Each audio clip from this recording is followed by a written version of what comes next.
Title 42 set to end next week.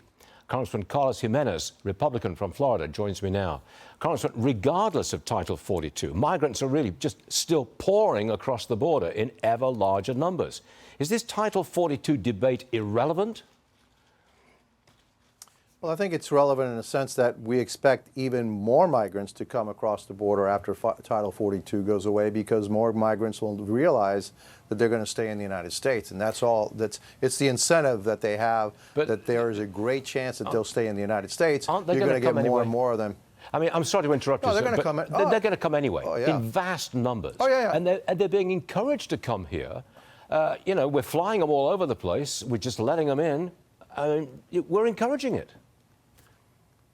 Yeah, we are. And we've encouraged it from day one of the Biden administration. The first day of office, he revoked many of the Trump administration policies that actually had been working to curtail the number of migrants crossing the border. We expect 14,000 encounters a day. That's over 5 million a year.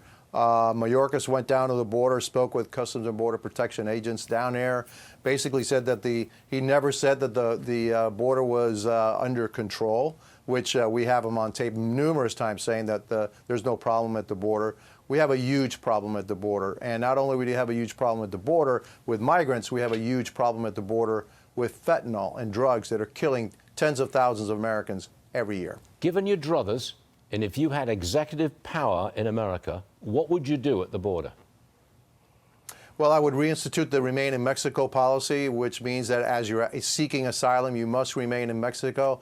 Since only 10% of those actually go to court, get that relief, that asylum relief, and the 90% are sent back to their country, that's a great disincentive to stop the flow. I would finish the construction of the wall, which Customs and Border Protection agents said they want. I would give them more technology. I would have more people there, and I would actually follow American law, which is not what the Biden administration is doing. So, you know, his main job is to protect America. He is failing miserably at it.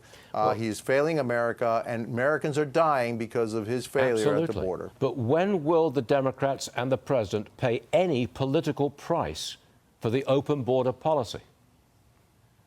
Well, I guess when, you know, look, we got to put a spotlight on how many Americans are dying of fentanyl overdoses and really keep at it. There's 80,000 a year that are dying. That's 200 a day that are dying of fentanyl. That's coming through the border. The cartels are making about $1 billion a year on human trafficking, plus the drugs that are killing us. And so they should be labeled as terrorist organizations. We should do something about that. And we just got to keep the pressure on.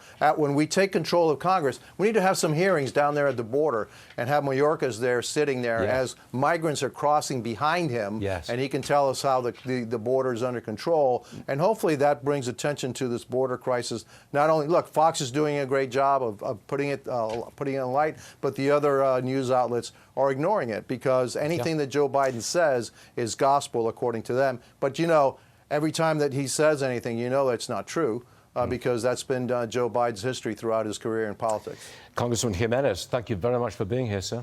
We'll see you again soon. It's my pleasure.